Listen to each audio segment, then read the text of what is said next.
Welcome to the Mindset Spot.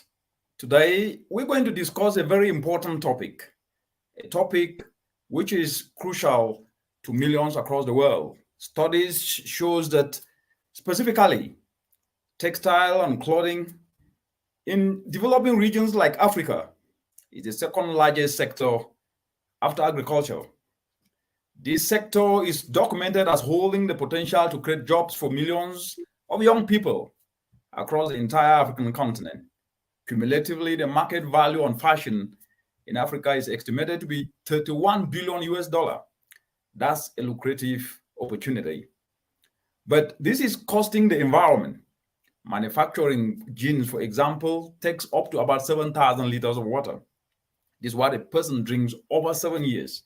A cotton shirt requires close to 3,000 liters of water to manufacture. They contribute to 21 billion tons of textiles sent to landfills each and every year. The fashion industry produces 10% of global carbon emissions and consumes more energy than aviation and shipping combined. In addition, every year, plastic microfibers from global fashion industry are dumped into the ocean, the equivalent of 50 billion plastic bottles. So what's the danger? Microfiber cannot be extracted from water, and they end up spreading throughout the food chains, impacting our health in severe ways. With increasing concerns as we speak today surrounding the environment, the impact of fast fashion is seen. We can therefore seize the opportunity to recycle organic, inorganic generated waste. For example, reusing 180 million of plastic waste in the continent can result to development of apparel, shoes, bags, and these can create opportunities to drive transformational climate action. Fashioning with waste is a hidden gold mine that needs to be explored. Today, on the Mindset Spot, we have someone who is doing extraordinary work for human and environmental health. She is at the front line of addressing the effects of unsustainable consumption and production patterns in the fashion industry.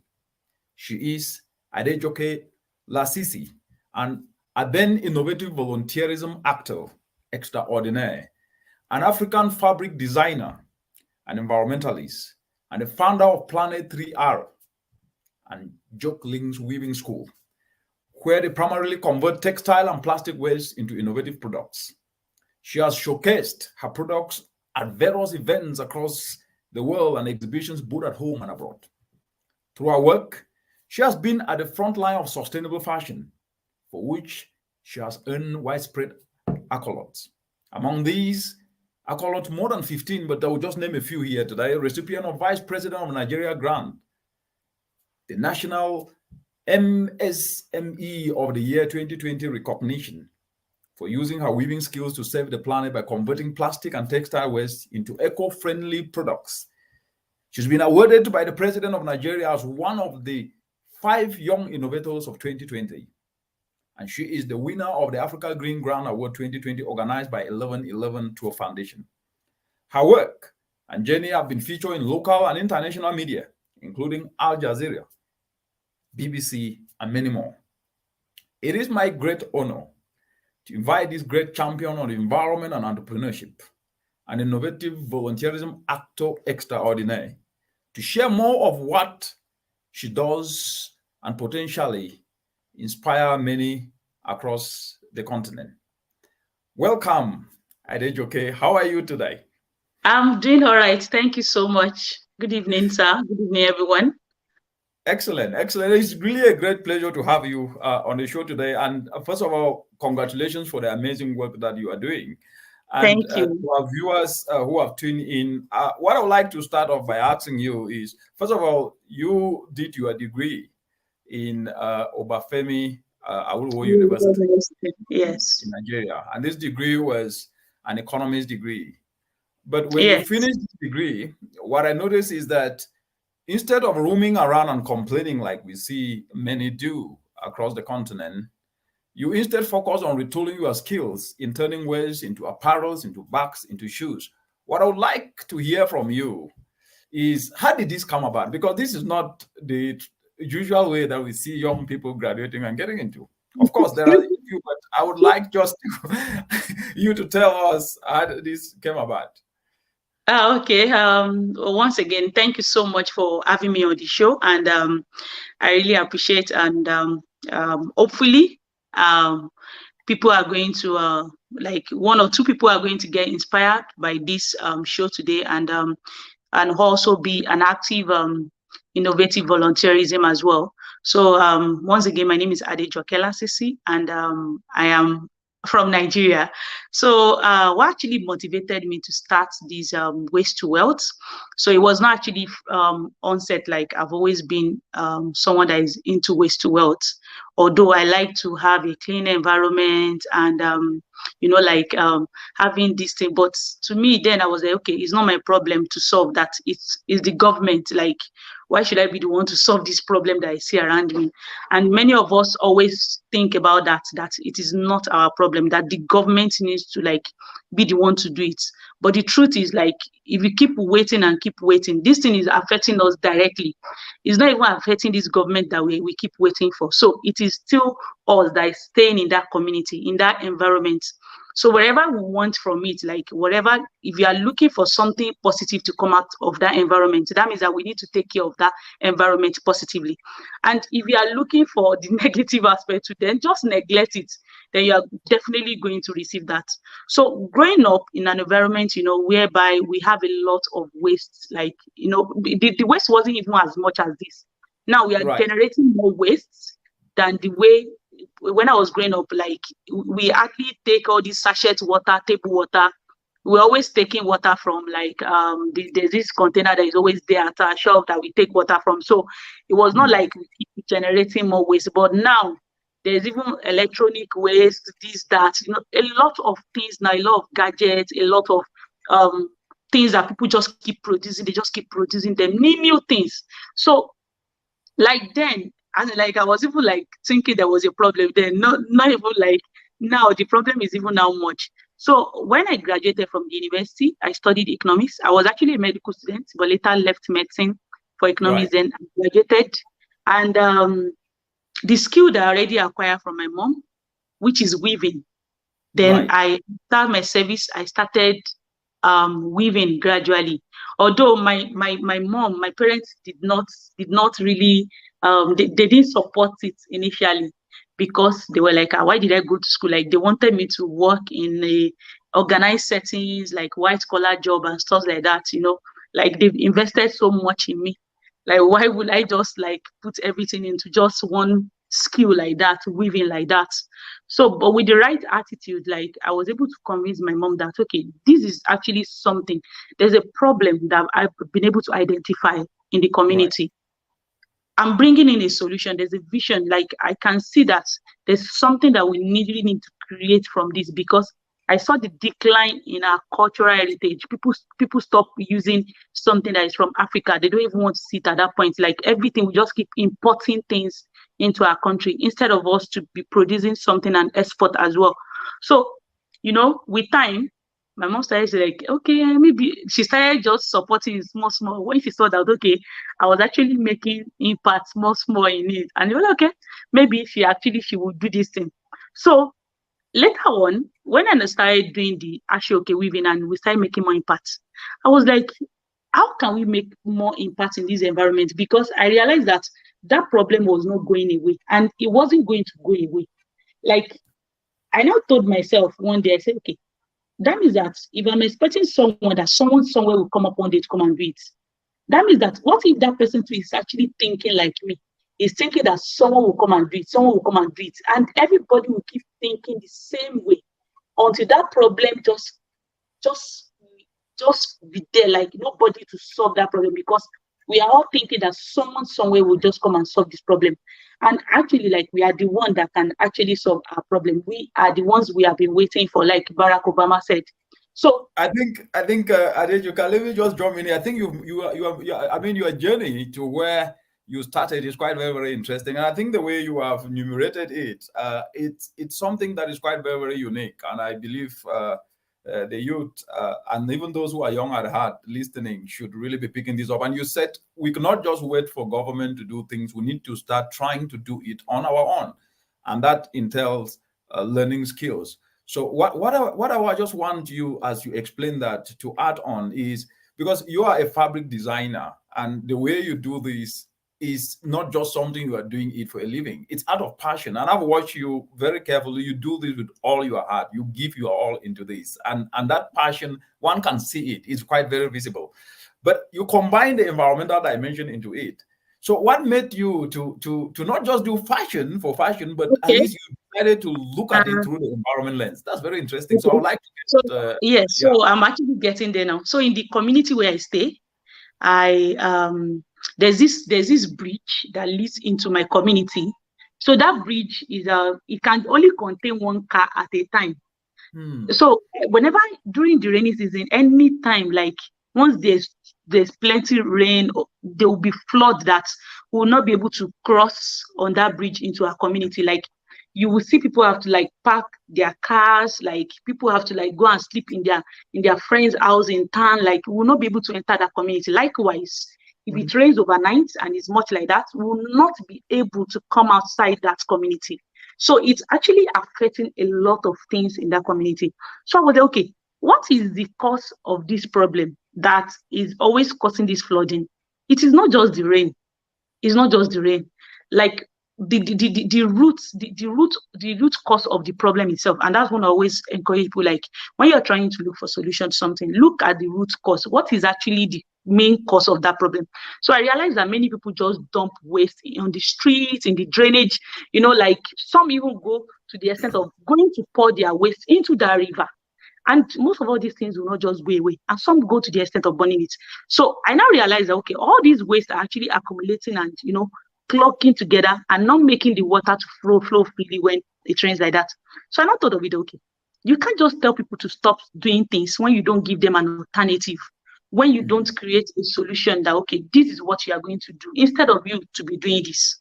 So I was like, okay, how can, because I realized that even if I advocate and tell them that, okay, dispose your waste appropriately and everything, these people cannot afford it. They cannot pay for waste. They cannot pay waste management company that to come and carry their waste. So I now thought of, okay, how can we make sure that we have a clean environment, at the same time create economic value from it?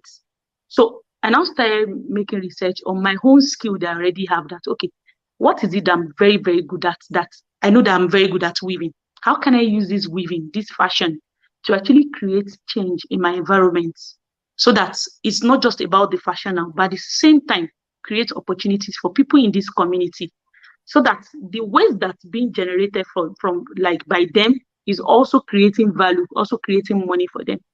So I now started using that weaving skills. Then I started converting it. I started using the weaving skills to convert the nylon waste and the clothes waste that people just dump before. And like I feel the like the acceptance, like they are so happy because now they see it as their own.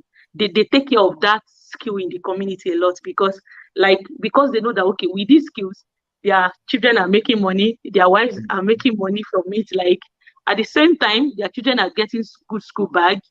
So it's something that I'm so happy about, that it's not just about us making money now, but at the same time, improving lives and lives in the community. That is, I mean, this is quite very, very exciting, because you saw a problem and did not complain about the problem, but decided to jump into it, to turn that challenge into an opportunity. And now it has inspired the community, and the community is consuming those goods. I think let's take a break at this point. And when we come back, I think we will focus on the products. And during this break, I will just show some of the things that you are doing, so that at least we come back, we talk about these products that you are producing.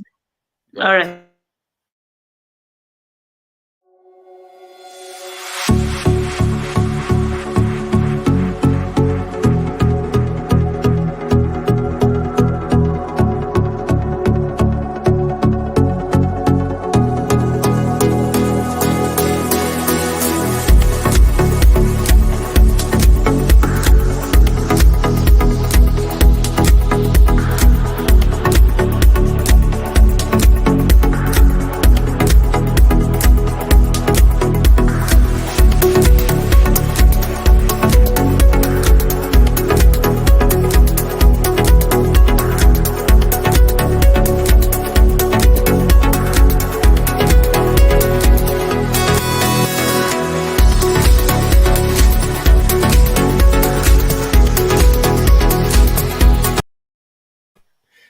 Yes, we are back, and you are dancing to that tune. That is very interesting.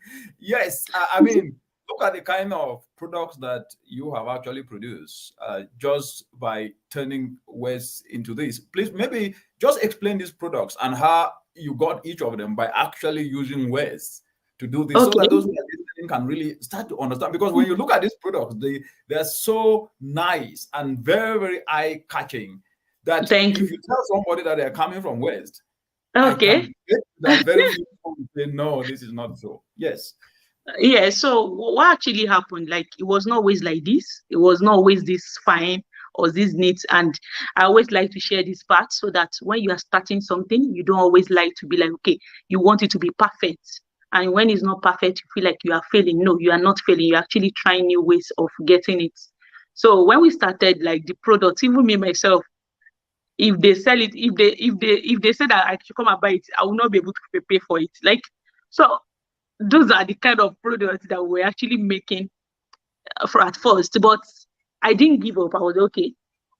The fact that at least we've been able to convert these pure water sachets and some other nylons and some clothes into a fabric first, like, okay, we're able to understand, okay, this thing can be converted into something and can make unique products. So let us just try and just be making it gradually like that. And with time, we are going to get it. So what I did was, I now did a customer survey whereby I called up to like 20 potential customers. So I was able to ask them some few questions like that. There were 6 questions that I asked them, like, do they face this program in their community? Will they buy this product? If yes, why? If no, why? So, like, their feedback actually helped me in understanding the things that they need, so that it's as if I'm now reading their mind, like making people now love the product because I've been able to like do what they want, not just about us now, not just about, even one thing about creativity is that even when you're trying to like use waste or something, you still have to make it beautiful. You still have to make people, you still have to make it let people attract to, like, let it be attracted to people. So if it's not fine, if it's not what they want, they can't just be using PT to buy it from you every time. So it must be something that they actually really love and they would like to spend their money on it. So it's very important for us to like, so that was one of the things that we did, and it helped us a lot. Like, and we've been able to over the months, over the years, we've been able to improve on our product. We are still improving, but at least to some extent, it's actually better than the ones that we were doing before. Like now, people now love our product outside Nigeria, like send it in the US, in the UK, like, so like they really want to be, they want to use, they really want to be part of the solution. Like they want to like support this cause. Like they want to be like, okay, let us buy from you. We know that, okay, it's going to support the communities that you guys are working with, want to be part of Planet 3R. A lot of people really want to like be part of our team, like because of the product that they now see that, okay, that these good things can actually come out of things that people have already written off, like waste. Like people will be like, what can you do with all these pure water sachets? What can you do with all these nylons? So that is Right. one thing the product has done for us. You have touched an aspect, and I think the way you've explained it, because you do school bags, you do shoes, you do laptop. Anytime I'm in Abuja or Lagos or Ibadan, I will want to get one for my laptop bag, even shoes. They're really so amazing. So what is the I mean, because there is an attitude that you've mentioned, and it's something that I wanted to bring up. Sometimes when you are trying to do something which is part of the process, learning your skill, trying to understand how do you weave, how do you ensure that at least you can then turn that waste into these end products. People are not always very interested when you are in those processes, but they're always interested in the product, because I believe that everybody now wants to come to you because they've seen the product. And this is an issue of mindset in the continent. So what are some of the challenges that you have faced from this perspective? And I'm going to get to this because I know that we try to engage young people to be part of this. And some of them drop out, but we will get to that later. But now I want to see, so I would just want you to explain a little bit again the uptake of these products, because why I'm saying this is the African consumer market, right? Is the African consumer, from the way you are seeing it, are they ready for these innovative products and made from waste and plastic? And if they are, then how do you see, how do you intend moving this forward so that at least Africa become a fashionista continent, but one that does not pollute the environment? Yes. Okay. Then from there we'll take a break, and then when we come back, we will get into what else. Okay, all right, sir. So thank you so much for that question. So earlier we actually tried working with some youths, through the innovative volunteerism, and like I'm just trying to reason now why it didn't really work out initially, because as we all know, like this is like probably a very new skill, and some of them do not know that whether someone can make it in it or can, because the truth is people want to like be a part of something that they feel like, aside from making parts, they want to fetch them some money as well. That's the truth. If they see you as someone that your life is not even inspiring them, they might possibly not to even want to like follow you or learn from you. So at that point, some of them were actually seeing it as something that is new, and they don't even know what will come out of it, like waste or something. But I feel like things are really changing now. The approach a lot. I'm telling you, like in a day, there's no day that we don't receive people that always say that they are interested in learning, because they've seen what actually came out of it. They've seen the products that came out of it, and that actually now it's like showing them results. You don't have to say too much, but they are seeing the result. They are seeing that, okay, this thing I can actually, like, from this transformation from this point to this point. Although the process now is like people want fast something, they don't want to like go through that process. And we've been trying to include some technology to make sure that it's more efficient and make sure that people can actually like now have a way to learn it more better. So we're actually working on that gradually. But we still have some youth that, a lot of youth now, that when you ask them, when we were growing up, when they asked us, what do you want to become? They say, okay, want to become a doctor, want to become an engineer. But now when you ask children and what do they want to become, they don't tell you they want to become a doctor. They say they want to become a billionaire. As in, like, they just want to make money, but they don't know how they want to make that money. It's like they don't have vision. Majority of them do not really have that vision. I will jump in there, okay, because there are a lot of the wonderful comments coming in. I think I will read some of them, but before I get to reading them, I want to push this point because it's a big issue. The idea of innovative volunteerism is one voluntarily volunteering his or herself to do what he or she likes to solve a problem. And in the course of solving a problem, that they will build value. And of course, they will make money, because there's no problem you will solve by providing a solution and you will not make money. And there seems to be a mindset that if there's no money, nothing could be done. And that is why even when you wanted to offer voluntary services to train young people, they disappeared because they were not seeing immediate money in it. So I want to ask you this question. And it's a very straightforward question, because we hear this all the time. Young people want to join. If you ask all of them, they want to join entrepreneurship because they see that they want to make money, they want to make profits. But two big bottlenecks you hear from these young people is that there's no capital. I don't have money. I don't get money now, so I'm not going to do nothing. I don't get money. Yes. So that's what they say. How did you face these issues, and what do you do to overcome them? Because to be very honest, having you on this show today, I'm really, really inspired, because you explained how you came about this. You did not start with money. It was your passion. And from there, you build your skill, and today, you are a big name, not only in the fashion industry, but in one in which that links to environment and inspiring young people.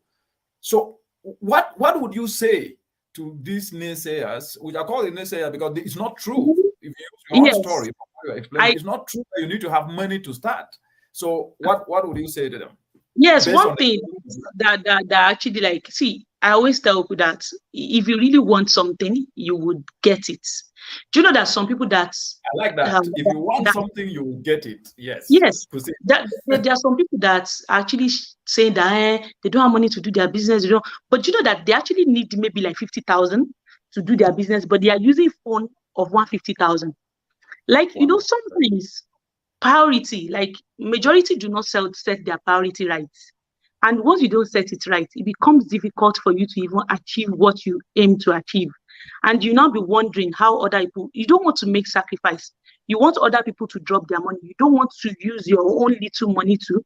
And the truth about this life is that if you have something great that you are doing, if you have a great idea, trust me, people will support you. You don't even have to they will be the one to see. Even I tell people that it's not just about money now, but do you know that I thank people that a lot of people that share our product, our idea, just by sharing it, do you know how many opportunities that we got online?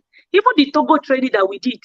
Madam Ige met me, or she saw me on LinkedIn just because people were sharing your posts. So I tell people that there are some data like that instead of you to be using it to do selfie, to be doing your all this dancing and everything, and posting on Instagram, which is not a problem, but just misplaced priority.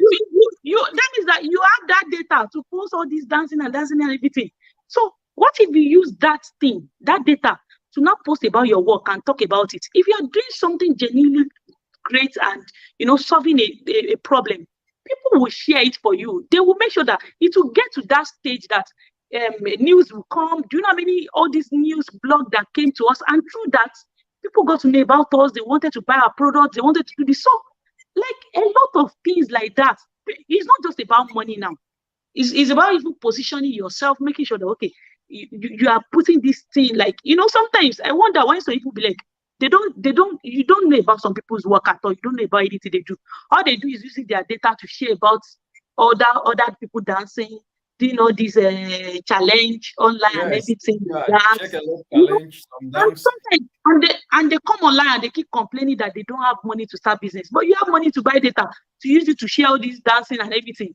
Honestly, it's just or some of them even use it to just complain about the challenges that we are facing, exactly. the challenges of unemployment. I'm telling you.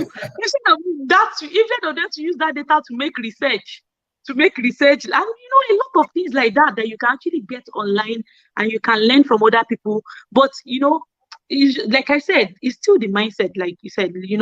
People do not really understand. Like, if you want to really do something, you need to give it all it takes. It can't just come to you like that. I keep telling people that. Do you think the person that is carrying first in class will just give you on a platter of gold for you to just carry that first? You work for it. You have to read. You have to study for you to be able to take over that first position. It is not something that will just come to you like that. So that means that whatever you want to achieve is achievable if you work towards it. It is very, very. Whatever you want to achieve is achievable, but you need effort, you need sacrifice. As they say, no pain, no gain. And I think this is a very important point. Exactly.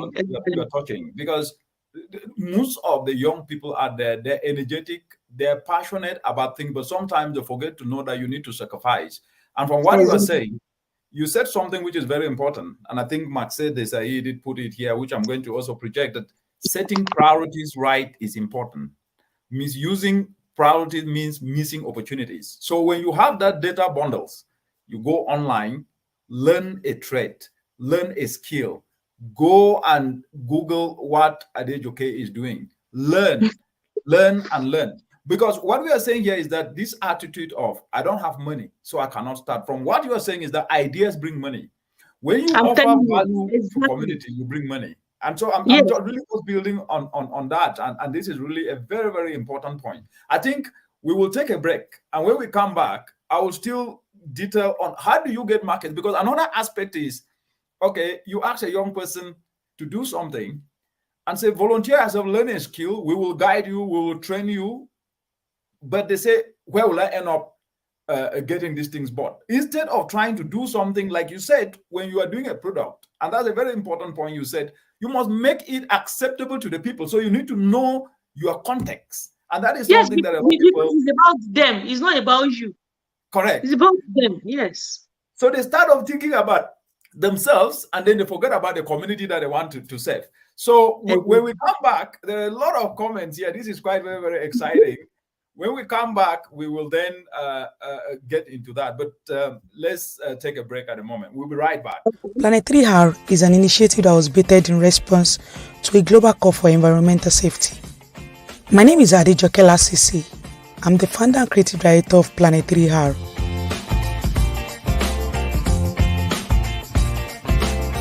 Having acquired the art of weaving local fabrics called Ashoke from my mom, I decided to make more impact by weaving nylons and old clothes into beautiful and eco-friendly items. We are currently located at Adigbai Community, Ibadan, Oyo State.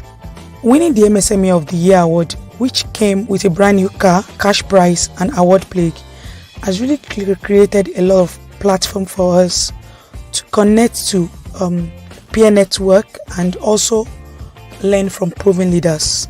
According to Global Waste Source, Nigeria generates over 62 million tons of waste in a year, and less than 10% is being recycled. Planet 3R majorly transform waste materials into finished products without causing any other environmental hazard. And the fact that we use local equipment to make our products, which makes it relatively affordable. In over a year of starting Planet 3R, we've been able to train over 4,000 secondary school students nationwide, and also we've been able to empower youths with the skill of converting their waste into wealth. We've got a team of like minds with over 45 years of community experiences and reputable advisors that will make our organization achieve its aims and objectives. Our aspirations are diverse, but our utmost goal is to create a world without waste and preserve our cultural heritage. Thank you. And preserve our cultural heritage, creating a world without waste. Wow, Yes. what amazing words. What amazing words. And then the passion to create a world without waste, to beat pollution, to beat plastic pollution, to beat waste, is what is inspiring you to do this. So if everybody was inspired the same way, then we will definitely not be talking about challenges, but be talking about innovations that have actually become the center stage. So back to you again on where we were discussing when we ended. We were talking about a mindset that without money, nothing can work. But what you are showing here, people are seeing your products and you are getting them into the market. So how did you build this market? And does somebody need to get a market before he or she starts? Or when you start with what you are doing to solve a community problem, automatically you get a market? I would like to get your thoughts on how you well, it's will I say vice versa, because the truth is when you do not have a market for what you do, then it becomes difficult for you to sell that product to that market. And one thing that helped us was that we don't just go online like we want to sell this product, this is selling, this is that. But we went online to let people understand, okay, this is what we are trying to solve. Getting this bag would take off like 250 sachets of water out of landfill and stuff like that. And we make sure that we make sure that the stakeholders, partners, people that would really, really love to be part of our products, like organizations that are interested in getting school bags for students, getting like all these foundations, NGO that are interested in green environments, foundations that are interested in empowering youth and women. So these are the kind of people that we targeted, and we make sure that when we post, we tag them online. And some of them, like, they see our posts, they love them and stuff like that. And before we know it, they started reaching out to us that, okay, can we make this large number of bags? Can we do this? Like, even we made conference bag for the Ministry of Youth and Sport in Nigeria. They use it for their conference. They've told me again now that they will be needing again for this year. So these are things that we try to, yes, thank you. So that was actually our first bulk this thing that we did. And so one of the things that when you're trying to do something, trying to improve on it, at the same time, let people see it as something that they need to be a part of. That if they are part of this thing, they're actually helping to solve this particular problem too. They will feel like, okay, they are not solving it directly, but if they can buy the product from you, that means that they're actually supporting that cause too. So they don't have to donate or something, but they can get one of your products to, like, okay, buy for someone or buy for themselves as well. So it's something that has actually helped us over years. So we try to like show the process, make people love the whole activities. Then, like when the Minister of Youth, of Environment reached out to us, like I was so happy. I was like, wow, they're actually seeing what we do. So that is one thing about all this work. And I tell you, if you're actually doing something that people want, like what we are able to do, what we are able to achieve, the feedback we're able to achieve during the customer survey, the customer discovery, it helped us a lot. It's now as if that we are reading their mind, because it is what they told us now that we're able now to like leverage or be able to like work on. Because imagine sometimes the information that you feel online, those are the kind of adverts that Facebook or other things will be bringing your way, because they know that that is what you love, that is your interest. So they will be bringing the adverts that they will be bringing to you will be something that will interest you.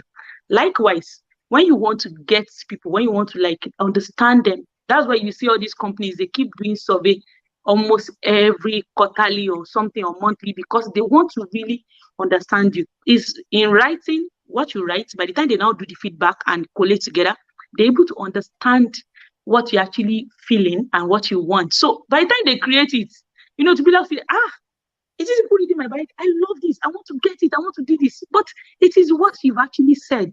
That's why they've been able to use that, human mind. They're able to like read your mind, not reading your mind, but your thoughts, what they've been able to get from you. And we just make sure that we give it to them like that. It actually helped us. Yes. Wonderful. Actually, the comments coming, you can see, Mercedes, I say inspirational, offering value by solving problems. We see is how the continent will transform from importers of everything to exporters to build real wealth and dignity. Say congrats, Adenuke. I mean, you're doing well. And then there is this question that is coming in. I think Mercedes is saying the community is part of your supply chain. So his question is, how did you convince them to buy into your idea of waste to fashion? Did you have to use money upfront to secure their commitment? Did you have a prototype? I know you've touched on that a little bit. Maybe you can just further explain. Okay, is he trying to say that, like, convince the community to buy from me, to buy from us? No, what he's saying, whether did you use money, what he's saying. So I think you did answer this.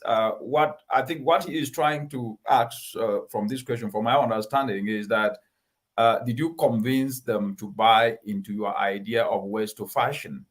I think your answer was that it was easy for them to actually buy into the vision, because when they saw that, okay, this thing is not only cleaning the environment, but they are making money from it. They are collecting salary. The products now we are selling it, and even making sure that, okay, we get a foundation, like we write proposals to like foundation that will support their children in their school bag or something.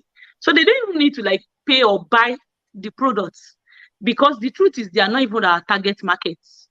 They are not our target markets. So like we do not need them to buy that product themselves, right? Because we actually know that the majority of them cannot afford to buy it. However, we can always write proposals and get support for their children or something, and they are making money as well too from that. Excellent. I see. First of all, they are beneficiaries, indirect beneficiaries from this. So what I would like to add to that question is, now, first of all, the waste. How do you collect this waste? Because this waste is disposed from households. It's littered around. So do you like get households to then? It is a big challenge for us. I'm telling you, it is really a big challenge for us. Actually, the kind of that's why we are working on something right now. I'm not going to tell it. I'm not going to say yet. Right. But we are going to launch it soon. So we should expect the unexpected. Yes, I'm telling you, it's going to be amazing. It's going to blow everybody's mind. I'm telling you. We are working with something right now, and one of the things that we are currently working on for now, which is not the one that I said that we are going to launch, is that I feel like collecting waste from different communities and bringing it over, sometimes it's not even safe or hygienic for us to be carrying waste up and down. Then I thought of it that, okay, why can we not just have different production centers in different communities, across different communities in Africa, like not just in Nigeria now, but we started in Nigeria already, so that the waste that are being generated in each of these communities, they are the ones that will convert them into products, so that we don't have to be carrying this waste up and down, collecting them. So that's why now we started, there's a grant that we'll be able to like get to the final stage at our Afri Plastic Challenge, and this has really been helping us to like now create different production centers in different communities. So I believe this is going to really, we are still trying to make these ones that we are trying to do now, we are trying to do it in Oyo State, Ibadan, so that by the time we see the outcome, we'll be able to like know how to like work on other communities across Nigeria and Africa at large. So we are really working on that. And also looking forward to getting partners in like some other places. Like now we're already working on a partnership now with an organization in Sierra Leone. So we are going to set it up there as well.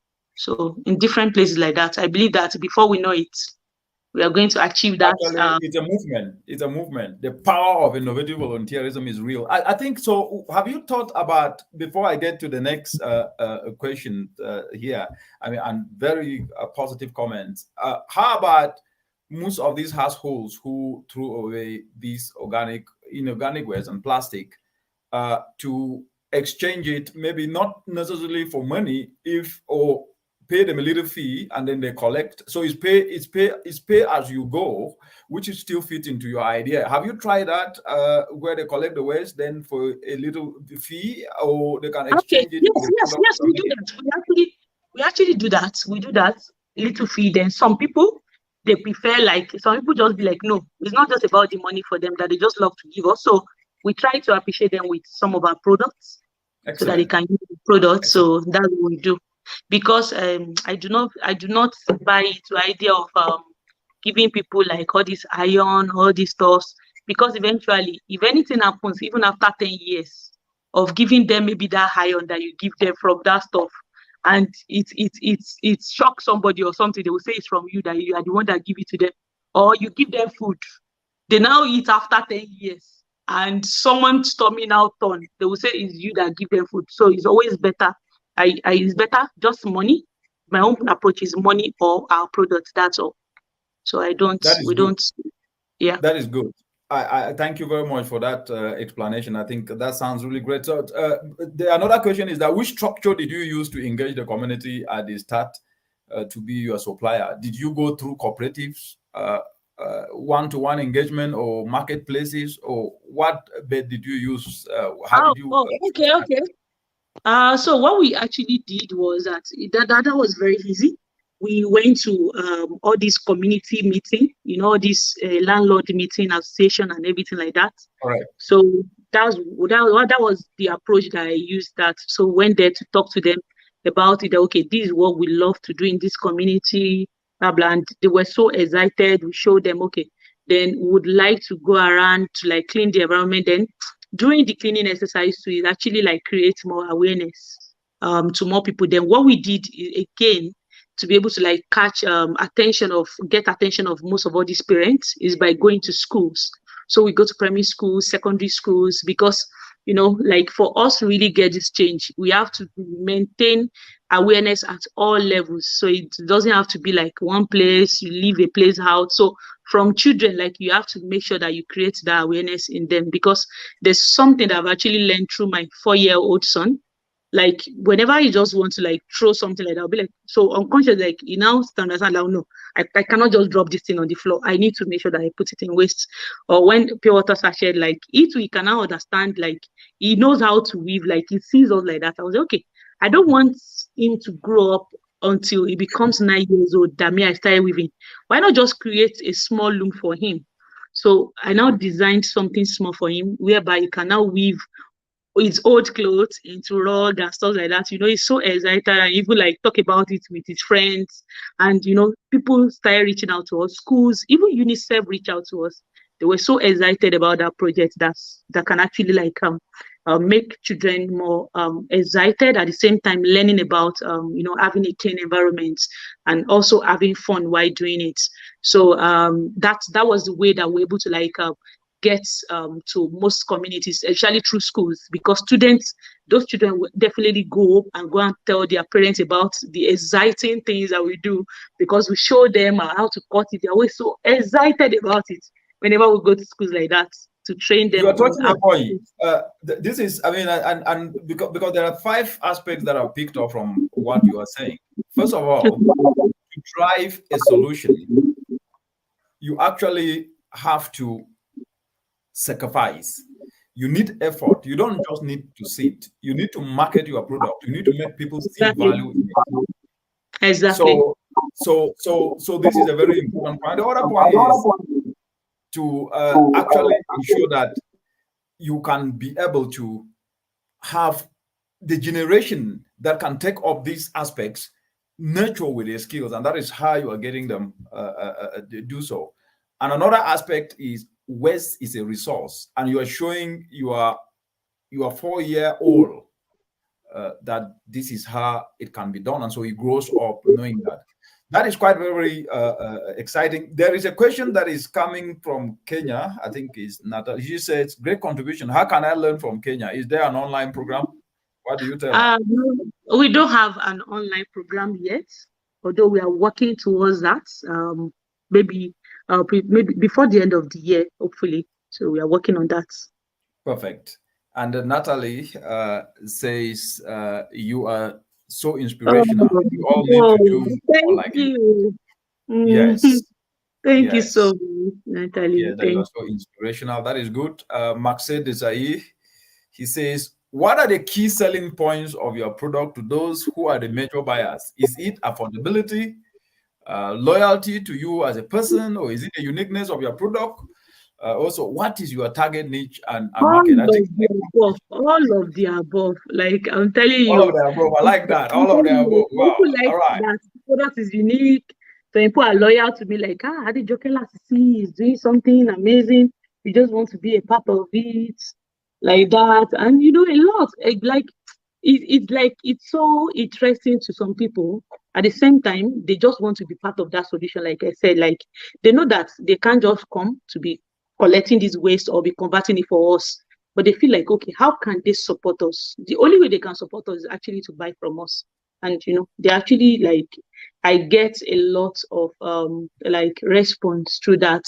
Then one thing that I would like to say about the people that we trained earlier that I've noticed is that when people are not trying to when there's something they call sweat equity, like you need to even when they want to give equity. That's very, very important. Yes. So even when there's a scholarship or there's opportunity and they want to give it out, some people, even for them to fill a form to apply, it is voila for them. They don't want to go through any stress. They just want them to get that thing. But you can't just get it like that.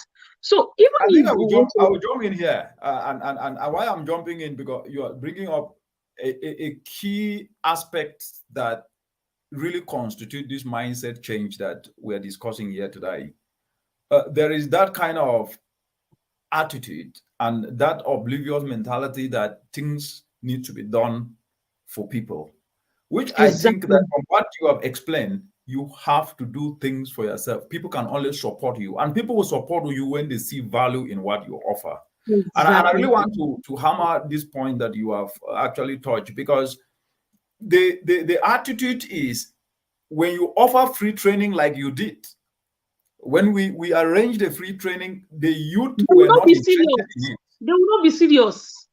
So my question to you is, what do you think can be done, given this attitude that we see today? And I now know what can be done with that money. Right. Yes. See, even if you want to give people free training, you want to give them free training, let them sweat in the application. Let them feel it, like, okay, no, I've done so much. Like, for me, if I can get this thing, I need to, because of the job that I've actually done in even getting it. Like, let me just say that, not putting them too much stress, but at the same time, letting them really feel and like understanding and seeing that, okay, no, this thing is not something that they just get on a platter of gold like that. Like, this thing is something that they've worked for it. And honestly, from what you are saying, is that when we give opportunities to people without them sweating, they take it for granted. I'm telling you. In the process, they're not going to take it for granted. They're going to say, oh, this one, I don't suffer too much. I'm telling you, when they've gone so much, when they've gone through some rigorous application, interview, this, those, like, even feeling there was this application like that. A lot of people dropped out because the application questions, I've never in my life, all the years I've been winning awards and grants and everything, honestly, that was actually the most plenty, over 120 questions. I'm not joking. Like, some of them 200 words, 300 words. It was something else. And they expected us to feel everything. Do you know that at the end of the day in Africa, we're only able to receive 238 applications. Assuming they make it very simple, everybody will now apply like that. 238 applications, and out of the 238, 30 of us were shortlisted. So 30 were shortlisted. You are saying, because what you are saying, this is real life experience, and for all our viewers who are listening in, we are talking to Adejoke, the innovative volunteerism extraordinaire, the environmentalist, the fashionista, the designer. I mean, she is doing amazing things.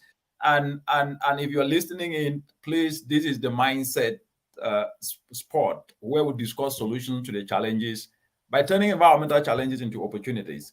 I think we will take a break now, and when we come back, we will discuss more on how to engage this youth from the dimension of making sure that they see that they need to offer themselves to it, not just something that they will take for free and take it for granted. And we are getting these nuggets from Adejoke. We'll be right back. Planet 3R is an initiative that was built in response to a global call for environmental safety. My name is Adejoke Lasisi. I'm the founder and creative director of Planet 3R.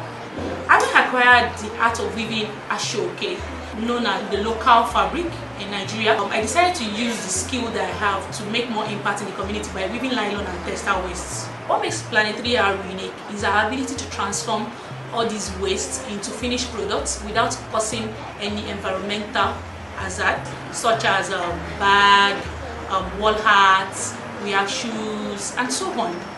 Over the course of a year, we've been able to train over 2,000 youths across Nigeria, and we've also created jobs for not less than 35 youths. Our aspirations are diverse, but our utmost goal is to create a world without waste and preserve our cultural heritage. We also plan to improve our economy through locally generated raw materials and export opportunities. Through locally generated raw materials that can create export opportunities. So my question to you is, do you really think African youth can be mentored into entrepreneurship with the attitude that they have today? And if not, why? And if yes, why? And then how now can we do it so that it happens? Okay, thank you. Yes, well, I know that youth can actually be, they can be mentored into a great, to be a great entrepreneurs. And over the years, I've seen, you know, the hunger in some people, like, you know, they actually want to, because despite the fact that, okay, we see that many are not serious, we still see people that are genuinely like very serious, and they want to really change the world. They have what it takes, and they have this impact, and they really want to create the change. So I believe those people should be given a chance, because we can't just like say that everybody, you know, even when everybody is bad or something, you still get one person that is still good in them. So so we just have to make sure that that we have okay, sorry, this place is becoming very dark. Where I am is it's okay. It's okay. Just proceed, please. Just proceed. That's okay. We can see you. We can hear you. That's the most important aspect. That's the most important aspect. Yes. Okay. So just continue with the answer on how we can, because what before we went on break the other time, what you were explaining was that we cannot just give free things to young people because they take it for granted. That's true. We got youth and you were to train them and they disappear. They just want freebies. They don't really want to sacrifice. So what you're saying is, yes, yeah, we can, you're light. You actually, we can see you very clear now. That's fine. Move to another location. So what I was asking you is that if we were to do it again, for you to train all the willing young people across Africa, men and women, because there are a lot of questions here where they're saying, I want to be trained, I want to be trained. That's fine. Yes, you want to be trained. What Joke is saying, yes, you want to be trained. We are ready to train you, but are you willing to stay the course? Are you going to be selfless? Are you going to sacrifice? Are you going to endure the pain? Are you going to give your best? Put some effort, because no pain, no gain. So you are saying that we must be then to have a certain criteria. Yes, but even the criteria, because most of them come in, feel what their gap is in, and some of them are actually fashion designers. Well, one thing I've noticed is that I don't know, but sometimes, when you pay for something, and when you pay for something, you like that money that you've put into it will make you want to be very serious. Like, this money that I've paid, I don't want to just misuse it like that. I don't want to just carry it because of the money that you've paid. Because one thing that majority of our youth do not understand is that when something is free, someone already paid for it. It is not free. It's either you pay with your time, someone paid with their time, someone paid, nothing is entirely free. That's just the truth. So, but many people do not really understand that someone paid for it somehow, whether with their time, whether with their money. So it's not something that is free. So when you hear that something is free, make sure that you take advantage of it and use it well, because if you don't use it well, you do not let other people that are coming behind you to benefit from such this thing. And that's when you have to make sure that whatever you are doing, make sure you do it well, so that you don't let your own attitude stop that program, especially for people that are coming behind you that are supposed to learn from that thing that will change their life. So when you are given an opportunity, use it well, because it is not something that will come again.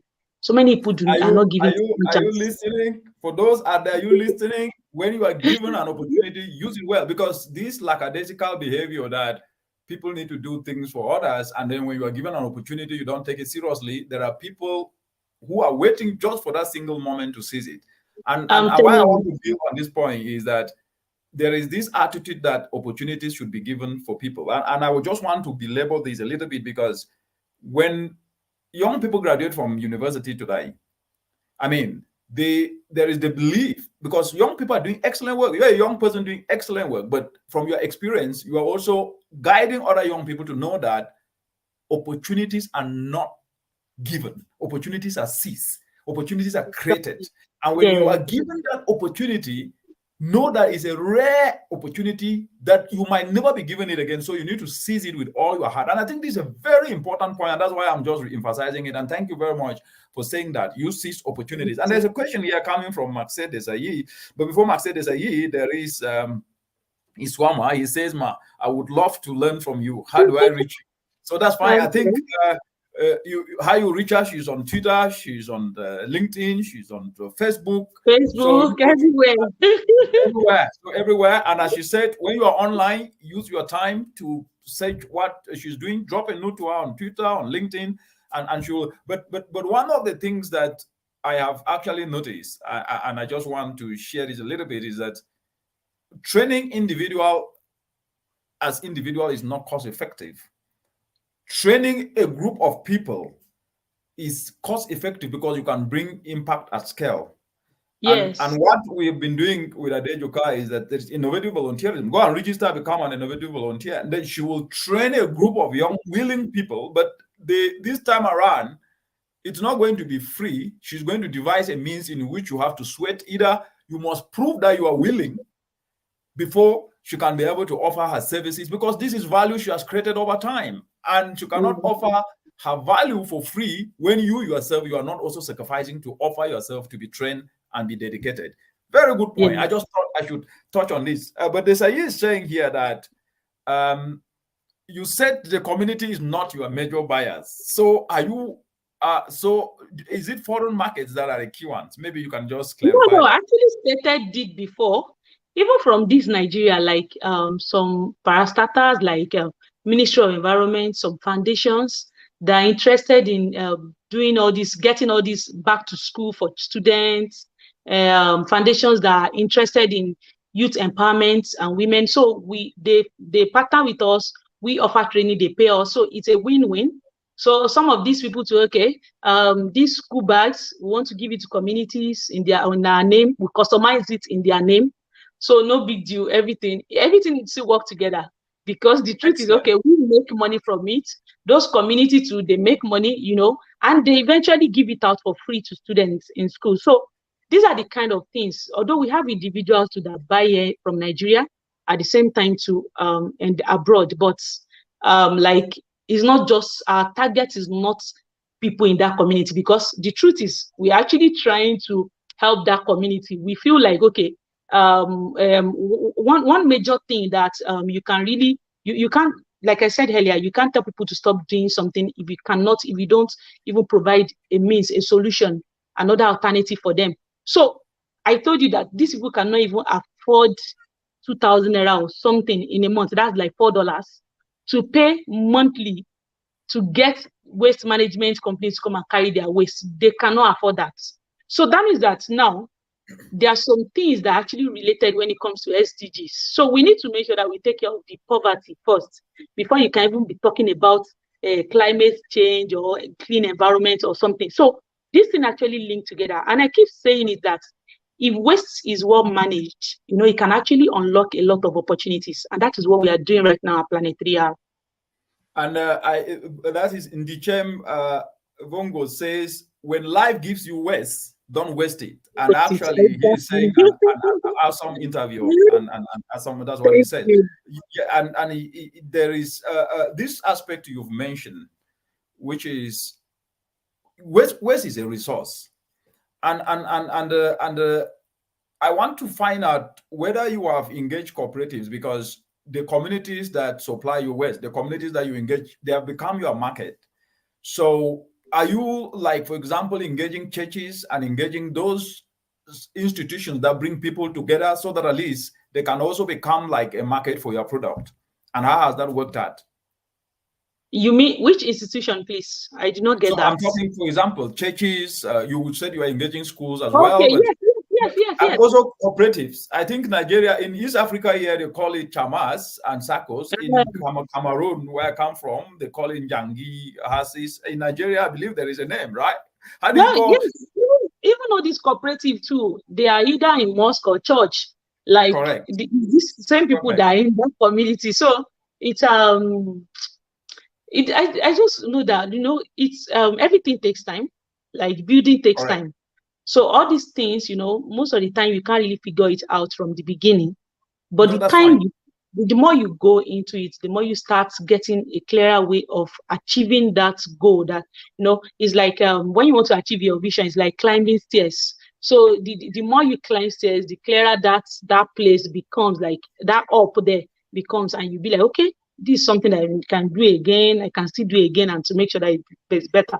But, like, you know, trying to get the clearer picture from the bottom place where you've not even climbed any stairs, like that is like difficult. So it's still not like clear enough. Like we are still trying to get everything together. Well, however, we are just trying to like make sure that at every point we are making impact and creating solution at every point. That's like that. At every point you are making impact and creating solutions, and that is quite very, very important. Yes, I mean, you have actually accomplished a lot, because the fact that you are now a pioneering champion in turning waste to different apparels, to shoes, to bags, and at the same time creating wealth, not only for yourself, but for the community and for the young people that have been trained. I mean, it's something that needs to be applauded.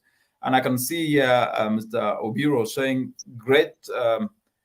He said, great. Actually, that opportunity is a seed for you to multiply and give others the same. God bless Africa. Yes, you give opportunity to people that don't seize it. They might never even have it. And you are giving opportunities to people.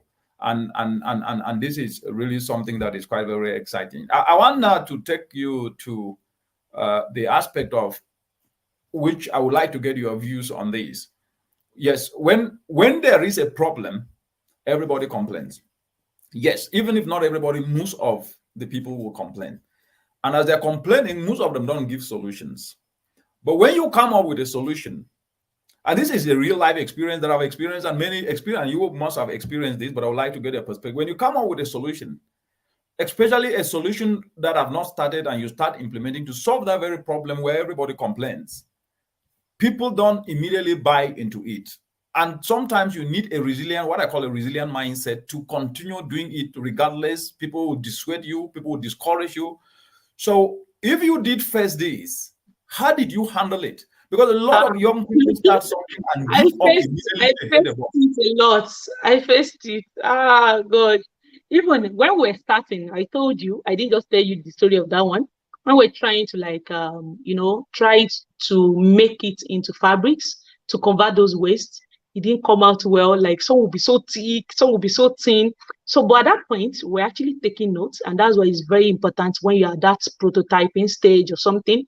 Just make sure that you keep putting them into writing so that you know at every point, at every step, the solution was like the outcome of every stage. So that is going to help you a lot in understanding, like, okay, we're cutting that nylon into 4. We're like, okay, it's too thick. Okay, let us cut it into like 8. We realized that it was too thin. It was very light. So we're like, okay, why don't you just come to middle? Let us cut it into 6. And by the time we cut it into 6, we're like, okay, this is what we actually want. So initially, my mom that always believe in me, like always support me.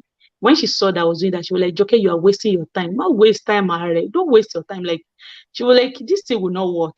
But one thing about me, and I always tell people, encourage people, is that, when people tell you you cannot do something, do not try to waste your time in arguing with them, in trying to convince them, letting them understand. Just focus that time on your work and show them results. Results speaks for itself. The results will actually speak for itself. And do you know what? When my mom saw it and she saw the outcome of the one that we now use now, the cutting into 6, she was like, this is it. Yes.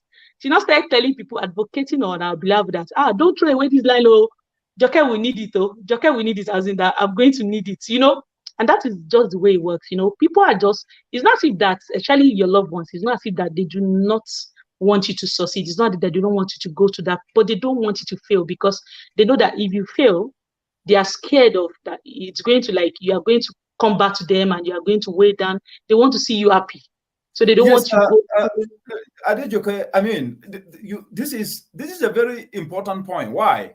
Because the reality is what you are painting here is what a lot of people pass through and they give up.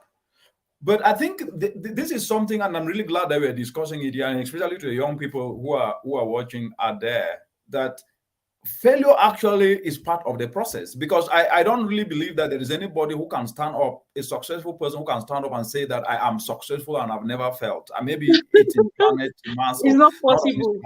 It's impossible. So it means we need to start debunking the myths. I call it a myth because it is seen as something very wrong to fail. And so everybody try to avoid failure. And then that's the reason today, all young people to come do something. If it is a little hard, they disappear because they don't want to fail. They see failure as something that is not acceptable. Yes, no. It's terrible. But we need to change that mindset that if you fail, it's part of experience. Dr. Richard, we cannot really change that totally. Because really? I know that you, and do you know that if my son wants to try something that I feel like he will get hot, I know that he might want to try something, but I'll be like, no, don't do that.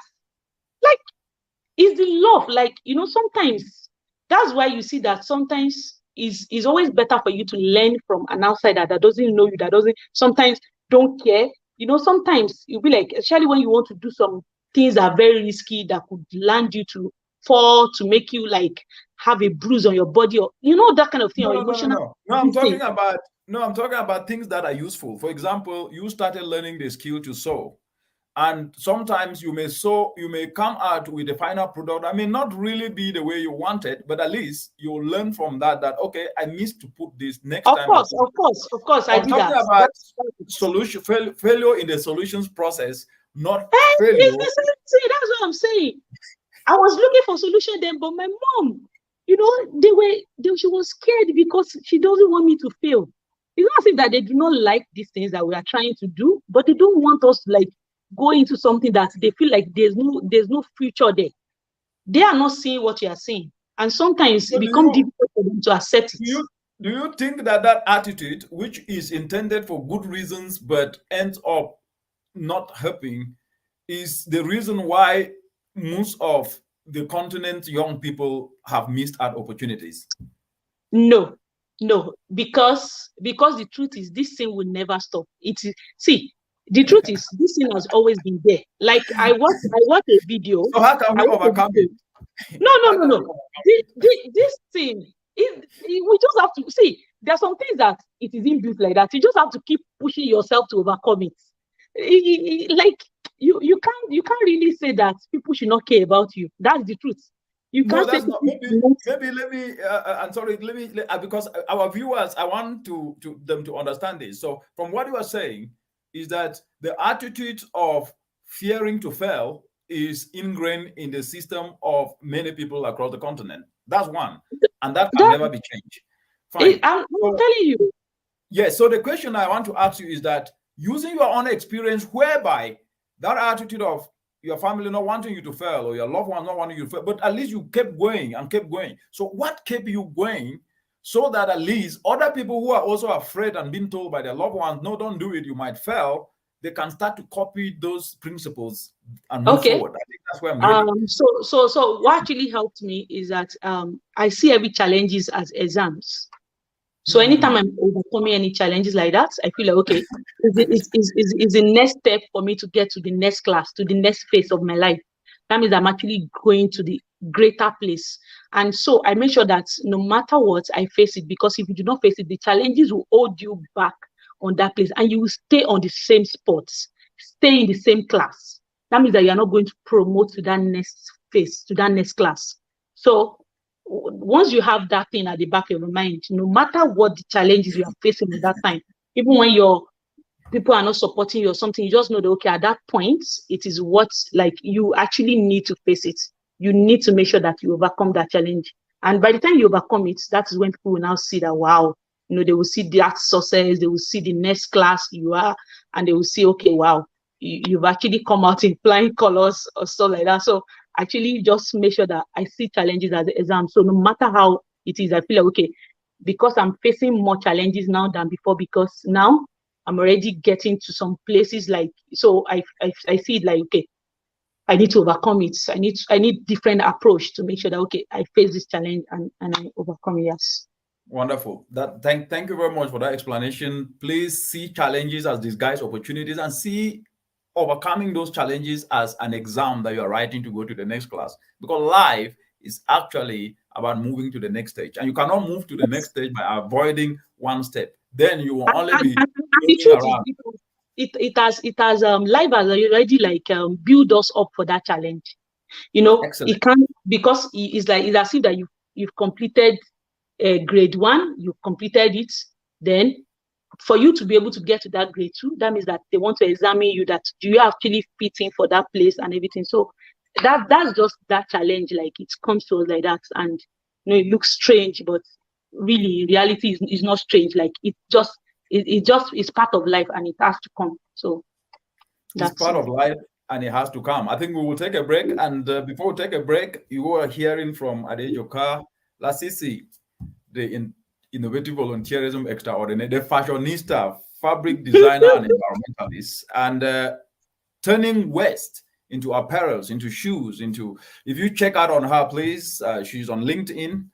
Just Google, put her name, and you will see all her signs, her social media connections at Planet 3R.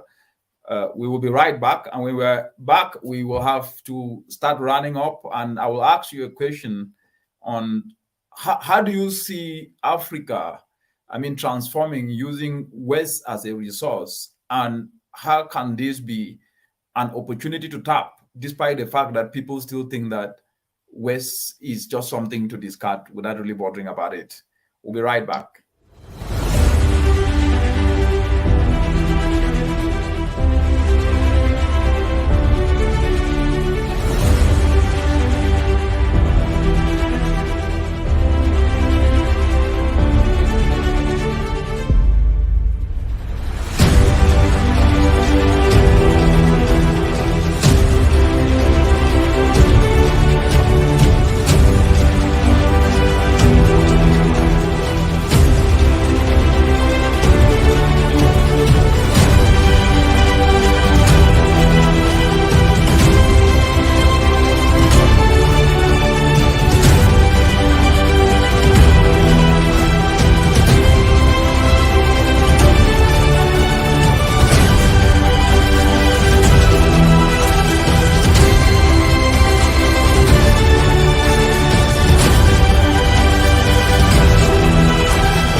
Yes, and we are back. And there is a question from Mercedes before we go to the one that I was to ask you, that do you enjoy what you do, or do you do it as a matter of duty? Because he said, I am yet to hear of anyone who enjoy exams. So you said you should overcome challenges through the lens and mindset of an exam, so you have to write to pass, whether you like it or not. Okay, so that question is that I enjoy what I do.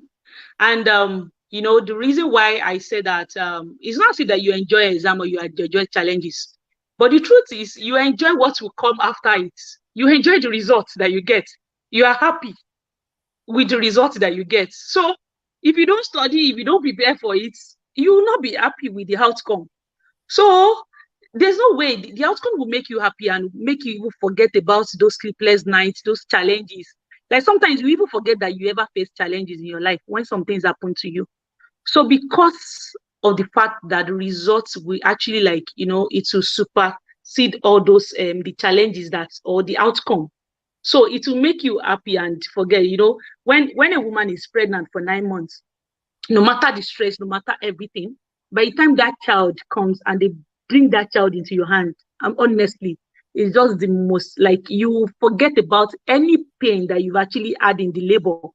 Like, you'll be so happy and that's God, like, I don't know, the joy. So the joy in overcoming that challenge is not that you are happy doing exam or something, but the truth is you are happy because of the next phase you are going to. You are happy because that, okay, if you finish that secondary school and you are going to university, you are happy because if you finish that university, you know that, okay, you can go for your master's. There's something ahead that will actually motivate you to want to continue, to want to overcome that challenge. That's just it. So it's not that you are going to stay in the same place. Assuming when you overcome challenge, you are in the same place. No, but you are actually going to a bigger place. So it's just, what is it?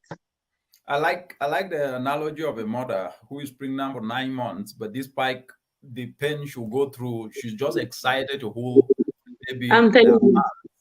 And I think this is a very important point for young people listening to this discussion today, that it's not about the process that is difficult, it's about the outcome. And the outcome is about to touch lives of communities, to address problems. And in the course of doing that, that should be your self-fulfillment. So you should become passionate and purposeful so that even if you are facing challenges, if you are to make sure that a young person can wear a uniform that is made out of waste, that he can wear shoes, he can afford a bag, then you have fulfilled yourself, because you've solved an environmental problem, you've solved a social problem, an economic problem, because at least you can put more money in your pocket and even food on the table. So that's what Adejoke is saying.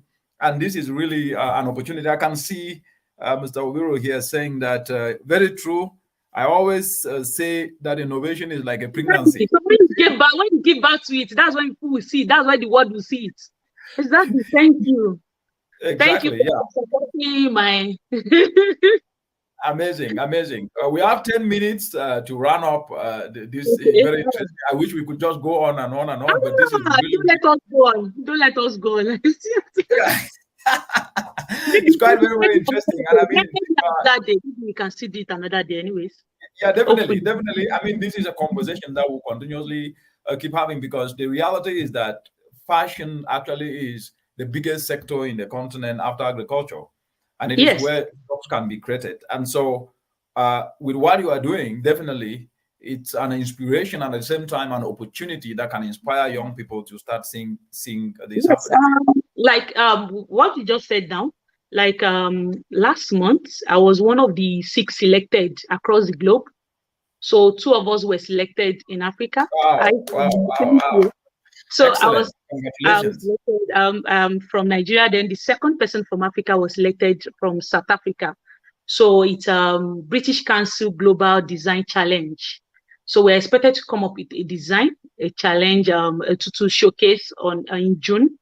So whereby, and my home project, I've been trying to work on it, and honestly, it's going to blow everybody's mind. Even it's going to blow my mind. I've not done it yet, but I've actually started working on it, preparing and what I'm going to use for it. I'm even going to use another kind of loom, not the one we are using presently, to make sure that I do something that will be very unique, a dress, something that will showcase our African culture at the same time globally accepted. So that's what we're trying to work on. I'm very sure. I can't wait for the outcome myself. But when you say globally accepted, maybe just explain that to our viewers to understand. Okay. So what I mean by globally accepted, that is not just something that is only Africans that will be wearing it or something. So because one thing that we look out to get at the challenge, at the competition, is not just about, although of course it came with money, but it's not just the money now, or it's not just the showcasing the design, but the design is something that can actually give us a global expansion, something that some markets we actually like in the UK or other continents as well. So that is what we are trying to look out for. Actually, Jack is saying that fashion is fun. That's what Jack is saying. Very fun. Yes, it's fun. And he said that he's not saying it that because he's a fashionista or anything, but fashion is fun. Yes, Jack. Thank you so much, Jack. Thank you. Quite interesting. Maxey Desai is saying that self-fulfillment from offering value is important, and that's what everybody. I tell you, it is exactly. Then he says there is the issue of second-hand apparel. What are your views on it? So that second-hand apparels are flooding the country. I don't see. I actually I buy second-hand clothes. I don't buy new things all the time. I buy second-hand very well. Once I see that, something I love, I can use it, I'll wash it and wear it. All these things, like some people always carry some things too much. I think we just overthink some things, and it puts some people in problem. I buy second-hand phone. I buy second-hand clothes. There's nothing bad in it, and it's not something I say it's very well online. I don't see. There's some things that you don't have to it's not about you being bragging or something. Just if you don't tell anybody that you wear second-hand clothes, who will know? And the truth is, even if you don't buy second-hand clothes, you can have some of your friends, they can give clothes to you, you can give it to someone else. And that's what we talk about, circular economy. Because one thing that I always start with, that not everything that is waste is not useful. A lot of things that we consider as waste is actually still useful. But just because we do not have a need for them again, we consider them as waste. So for instance, now you have some clothes that you no longer want to wear, but they are still very good. You can actually give them out. You don't have to turn everything into rag. You don't have to go and burn them because you do not have a need for them again. That doesn't make them waste. So that's what we call some things waste. It's not as if that they are not good again, but because you are no longer using them, we consider them as waste automatically. So someone else can actually reuse them. And that's always they say that reduce what you know that, okay, you can actually not finish. If you know that, okay, now you cannot now reduce it, then you can reuse them. And it's not necessary that you have to reuse them yourself. You can give them to someone that can help you reuse them, that can reuse them. And if you now know that you cannot reuse them, then you recycle them. And that is just the way it is. And those are the 3R. And that's when we came up with Planet 3R. Wonderful. Jack is saying that as long as there is like a quality inspection and clean, that's what Goodwill does. Jack, I'm telling you, that's it. Oh, thank you so much, Jack. Yes. You said something, and I'll still go back to this point. I mean, passion is a currency. I call it the new currency of now, and it is the fire that burns in each and every one, but it can also be quenched. So for you to keep that fire burning, it needs to be linked to your usefulness. Why do you live? Which is the purpose of life. Sometimes we see people are passionate and then it quenches because then sometimes they've forgotten that what I'm doing is beyond myself. And so you need to do something beyond yourself. So what I want you to explain before we start running up is, so how did you find I know you explained how you came to this, but how have you sustained your passion in the process? Well, you know, if I tell you that it's been easy, that means I'm lying. It's not been easy. Like, I've faced a lot of challenges and I'm still facing challenges. But the truth, you know, sometimes when I want to give up, I'll just look at the people that are collecting salary, the destinies that are attached to mine already, you know, like those people, those women, and I'll be like, no, God, no, I will not stop this. Let me just try and be doing it. Like, because of what I just feel like, you know, some things are there that once you start doing them, it becomes difficult for you to even like stop it, because now you are now used to that kind of life.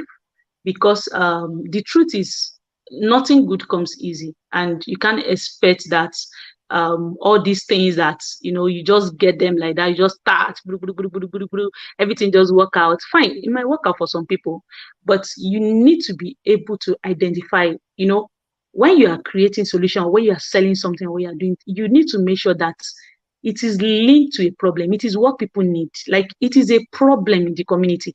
I always say that, make sure that anything you do is linked to one of the sustainable development goals. It is actually, because it is when your local solution can solve a global problem, that is when you will be recognized. That is when your solution can scale, because it is something that they need in other places, not just in your locality, not just in your community.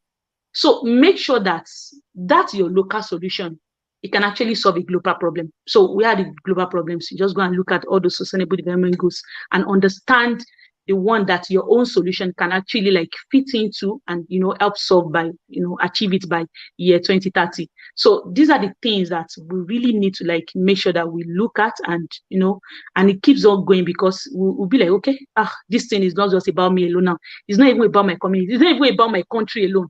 It's not even about my continent, but the global this thing, like, I just need to keep pushing. Like, you know, you can't just stop it like that. That's just it. If you have that zeal in you, like, you just want to make impact, you want to make a change in your community, then nothing is going to stop you. Yes, not even yourself. Not even yourself.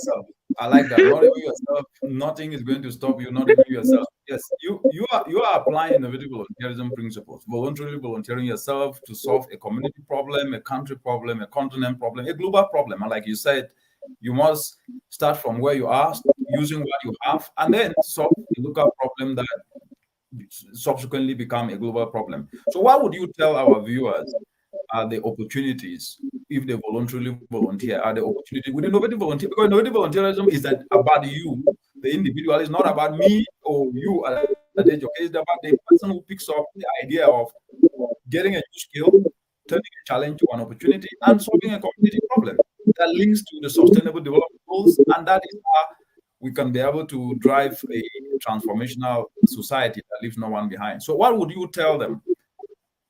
Okay, so one thing that I'm going to tell each and everyone that would be willing to be a part of innovative volunteerism is that, you know, it should be something from their hearts. You know, they should really want it, like not because someone said that you should do it, or not because you see that, okay, someone is doing fine in this or something. No, fine, you can actually like get motivated because someone is doing something and they are doing well in it, but that is not enough. But are you passionate about it? You know, no matter how someone is doing well in piggery or fishery or something, I can just be happy for them. I will never do it because I do not have passion for those things. So I will never go into it because I know that things that I cannot even touch. As if I can't touch them, I don't like seeing these things.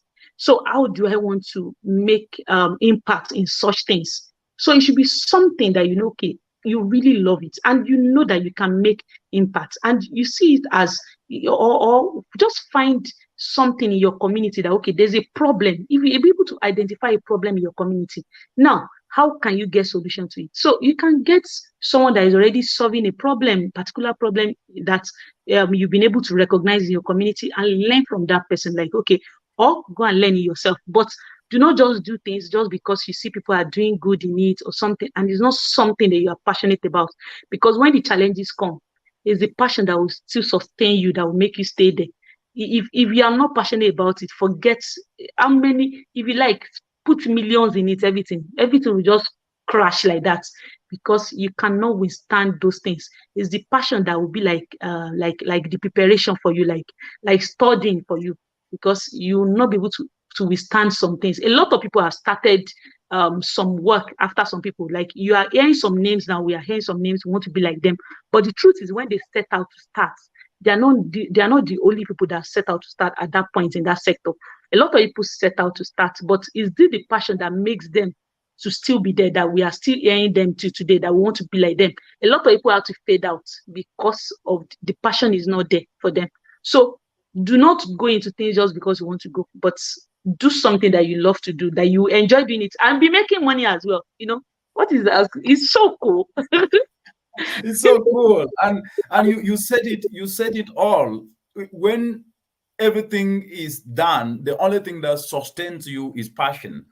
And if you don't have passion, then you are not going to succeed when things are not moving. And there is, I mean, evidence and data that shows that at the formative stage, we have so many startups, but when it comes to group stage, we don't even have up to about 20%. They all disappear after 2-3 years, and that is the reason that you have actually given here today. So the one last question, and then your last word that I want to ask is that a young person who is maybe in Emo State or in Benue State or in a village in Yaoundé or Togo or Ghana, who is listening to this and saying, I am passionate about turning waste to apparels, to shoes, to clothes, and everything.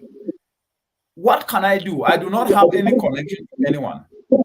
What can I, and I come from a poor background. What can I do? What would you tell that person at the moment? That they do not have what? Please repeat that question. Sorry. Yes, that someone who is listening, and this person is from a very poor background in a village, maybe in northern Nigeria, in southern Zambia, in Togo, in Cameroon, it doesn't matter. Africa is pretty much a real continent with over 60%. A lot of young people do not even have access to internet. They do not even have access to cell phones. And they can be able to learn a skill and start solving their community problem. So if they are listening now, or someone is listening now, what message can that person tell that young person? Based on your experience, how do they start? Where do they start? They don't have money. They don't have access to people to learn, but they have the passion to do something. What would you tell them? Observe in some training that we did in the past is that, you know, saying that I say poor people are not online. Poor people are not online. Poor people don't have smartphones. Poor people don't buy data. That's the truth. So when a young person is telling me online that, okay, he or she is poor, don't tell me that. you are not poor. You actually like even you when you see poor people, you know there are people that are not even educated. They don't have you're educated, you are not saying that you are poor. A lot of things are there that we did some training in the past, and honestly, I told myself that no, I'm not going to choose that kind of set of people again, because we put the training online for people to apply online, and you know the kind of people that came, there were people that had their smartphones, this and that. To me, they're even okay. Although they say that they are not okay, but the truth is they are okay. For them to be able to, and do you know that they took the training for granted? But when I now saw that, I was like, no, these are not the poor people. I now started going into those villages. I'm telling you, some of them you don't even have any phone to even receive call. Those small ones that are not even connected to internet. That's when you know that these are the people that need the training. I'm telling you, they were so focused. Like they learned very well with all their heart. Nothing was distracting them. Nothing like posting things online or something like that. They were so focused with the training. So and with that, we did it. And anyway, we did it physically. We most of the time, go to villages and do the training physically. So, but did it online, something. Sometimes some people do not take it well. I'm telling you, that's just the truth. So they are not poor. Yeah. You are bringing up this is a practical issue you are bringing up, that those who say they are poor have an opportunity to access opportunities with a cell phone to go to cyber. But they don't. Then the real people who are poor don't even have access to internet, access to opportunities, even access to listen to such discussions. Like to even feed themselves. I'm telling you, a lot like that. Yes, and I can see Jack is saying that there is an internet called Starlink Internet, $100, and it can be able to be used by multiple people. Yes, so I think this point is that even where you are poor and you cannot access it, you can come to then access a common point for internet and then use it to access opportunities. But I want to build on that point. I mean, it's a very interesting point. So what you are saying is that sometimes those who we mingle with are actually those who are ignoring opportunities, and those who are really yearning and are passionate don't have access to that, and that engaging them. I guess when they say they are poor, they are not just telling you where they are poor in. They are poor in accessing information. They are poor in when they even access information. They are lazy to apply for some, and I'm telling you, like a lot of things like that. So the poor that not having money but having phone of 100,000 naira or something, I'm telling you, like, well, actually, as you're talking, I think Mr. Obiro say, when your raw materials are what others call waste, then you are not poor. So he said those people complain they are poor, and they actually live waste at home, and then they went out to be complaining on the internet that they are poor. They are rich because they could have looked at how to do that. Yes, now, so some people with their smartphones, they are making huge money every month. They are writing content for people. They are finding ways to it's not as if that is their dream. One thing they said that you can actually get some things. When I started this thing, I was into photography. I would go and snap pictures at events, everything, just to make sure that I sustain myself while trying to build my dream. So there are some things that you can still legal works that you can do. Maybe help people to manage their social media, reach out to them and everything, instead of you just pressing that phone. I want to manage your social media. I can do this for you. I can do that. You can make money. Say it, instead of pressing that phone and doing social media gossip. Yes, now you can make money from that. Now use it to source your vision, to source that one thing that you want. But saying that you don't have money to learn anything, it's because you don't want to learn. People are finding ways to do things. Wonderful. This is, you have your wealth of experience and your passion in this West sector, but using it for fashion and tapping opportunities is really something that at least we'll have to come back to this again. It's something that we're going to have another conversation, because I think this is really a great topic. But before you go, what is your last word? What would you tell to the young people out there who have watched this? I just want to encourage them, like, to see possibilities in things. You know, Mrs. Ibukun Awoshika said something. She said that 30 years ago, when she started her business, power, as in electricity, was issue in Nigeria, and it's still an issue. So if you are waiting, if she said that if she had waited up till now, that maybe the power problem will resolve, that means that she will not start that business 30 years ago. That now everybody is now looking up to her and everything. So that means that just start with those challenges that you see around you, because they are not leaving anytime soon. That's the truth. You just have to work with it. Find a way to make sure that, okay, that thing that you want to do it with that thing, consider it into it, because they are not going to go. Road issue, electricity, everything, they are not going to go away soon. Like, the problem is not going to go away soon. So that means that we should just find a way. Whatever we have, make good use of what you have at the moment. If it's that smartphone that you have that you know that, okay, can create opportunities for you. You know, some people with their smartphones, they create awareness as in about climate change, about waste to wealth and everything. They are not even producing product, just creating awareness, and they are doing so well. They are reaching out to them. They are collaborating with United Nations. They are doing a lot of things just through that smartphone. So a lot of things can be done with what you have at the moment. So if you actually can come online every day, I'm telling you, you are not poor. Maybe you are just poor in opportunities or something, I don't know, but you are not poor. Did you hear that? You are not poor if you can be able to access internet, if you can be able to access a computer, access a smartphone. If you have internet, please use it to access opportunities. Use it to turn a challenge into an opportunity. It's been an amazing evening with Adejuka, and it's really been exciting to have you. I mean, you have educated a lot of young people. I mean, and the work that you are doing is quite very, very excellent. But there were three things you say that stood out the entire evening. You must become purposeful and develop that burning fire in you, passion, because that's the only thing that can sustain you. Waste is a resource, and actually that's a gold mine that we ignore every day.